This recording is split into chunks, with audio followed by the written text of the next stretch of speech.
is that Panama is one of the U.S.'s closest allies here in the region. In Panama, the country's president is pushing back on U.S. claims over transit fees for the Panama Canal. I don't think troops will be necessary in Panama. What Panama has done is terrible for national security for this part of the world. Since winning the 2024 presidential election, the president has made it clear that he wants the United States to take back control of the Panama Canal. This canal is a strategic waterway that was transferred to Panama in 1999 under the 1977 Torrijos-Carter Treaties.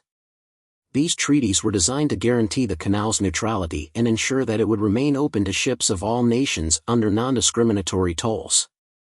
However, the U.S. retained the right to intervene militarily if the canal's neutrality or functioning was threatened. This clause has become the focus of recent tensions. China's expanding influence over the Panama Canal has come under U.S. scrutiny.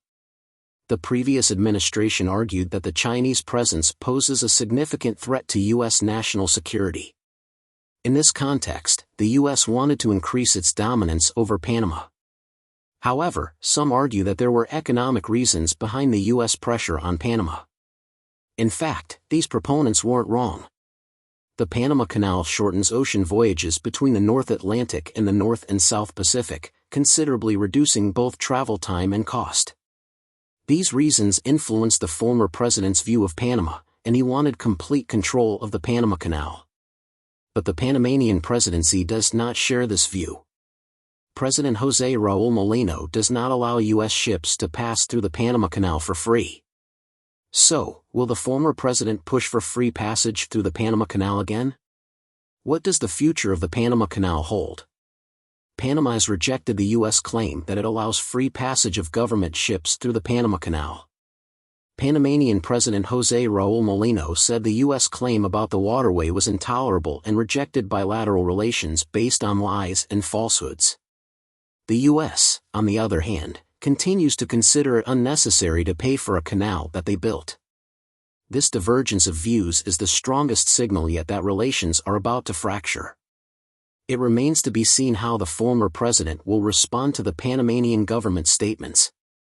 At an earlier press conference, he was asked by a reporter whether the U.S. could use military force to seize the canal.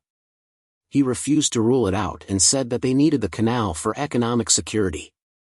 So, the use of military force over the canal is a possible scenario. The former president accused Panama of allowing Chinese troops to control the vital shipping route and overcharging American ships, claiming that Panama was charging U.S. ships exorbitant prices. He warned that the United States would demand a full, swift, and unquestioning handover of control of the canal. While it is unclear what prompted this renewed focus on the Panama Canal, some Republicans have long objected to the decades-old agreement that ceded the shipping lane to Panamanian control. When Ronald Reagan ran for president, he disputed that the people of the United States were the true owners of the canal. The former president emphasizes that they bought the canal, built it themselves, and paid for it.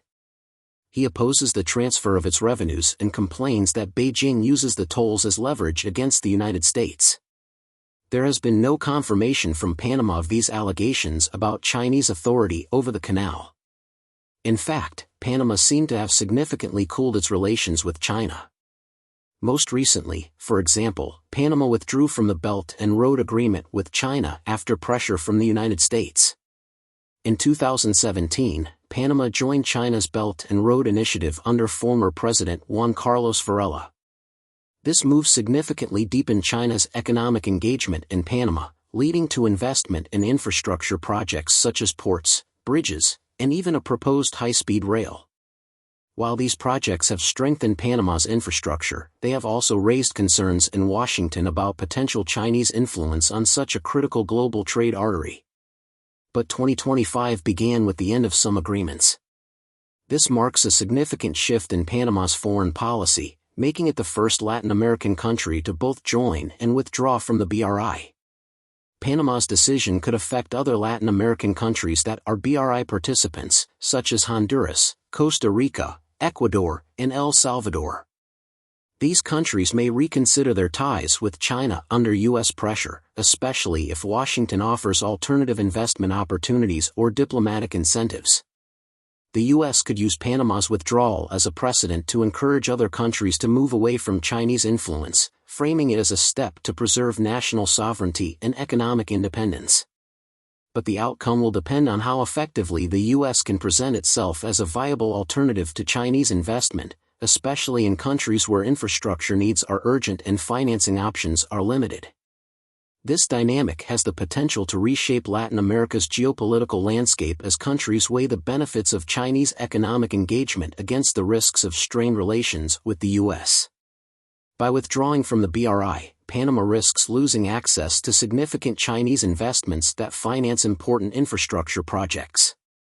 This could lead to delays in development and difficulties in maintaining existing facilities, including the Panama Canal itself.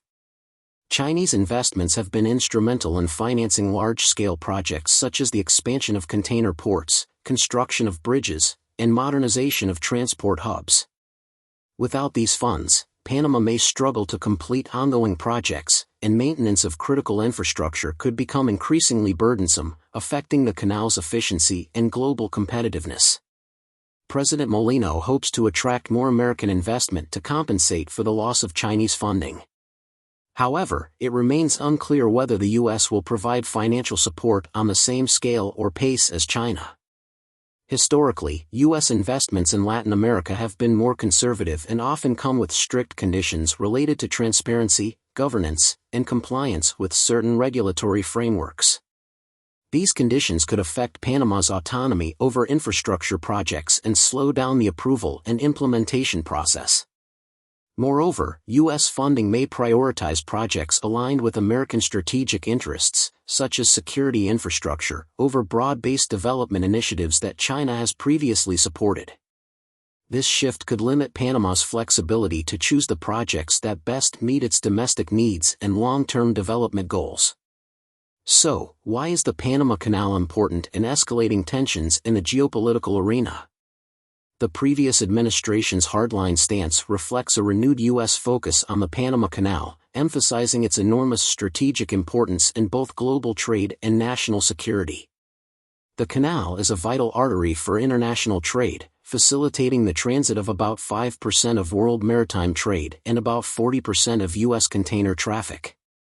Control or influence over this critical bottleneck could significantly impact global supply chains and economic stability, especially for the United States, which relies heavily on the canal for efficient trade routes between the Atlantic and Pacific Oceans.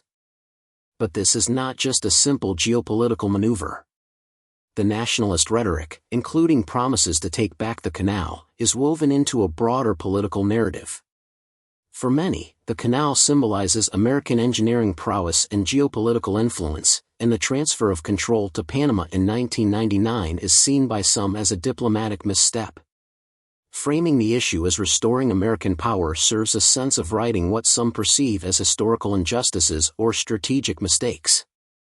While Molino's decisions to distance Panama from China may seem like diplomatic victories for the United States, they are unlikely to fully satisfy broader strategic ambitions. The goals seem to extend beyond reducing Chinese influence. They point to a desire for more direct U.S. control or involvement in canal operations, even revisiting the terms of the Torrijos Treaties. This broader strategic goal highlights the complex interplay of nationalism, economic interests, and global power dynamics at play in current U.S. Panama-China relations. How is China reacting to all this? Chinese officials have denied any interference in Panama's canal operations and emphasized that they respect the canal as a permanently neutral international waterway. In official statements, Beijing has reiterated that its intervention in Panama is purely economic and aimed at promoting mutual development and infrastructure growth under the Belt and Road Initiative. Chinese media outlets framed Panama's decision to withdraw from the BRI as the result of unfair U.S. pressure and positioned China as a victim of geopolitical rivalry. Despite expressing disappointment with Panama's decision, China has maintained a cautious approach, refraining from announcing any retaliatory measures. However, Beijing could reassess its broader strategy in Latin America, potentially redirecting investments to countries that remain aligned with the BRI, thus consolidating its influence in other parts of the region. In short, the situation regarding this strategic waterway remains complex. The coming months will be telling.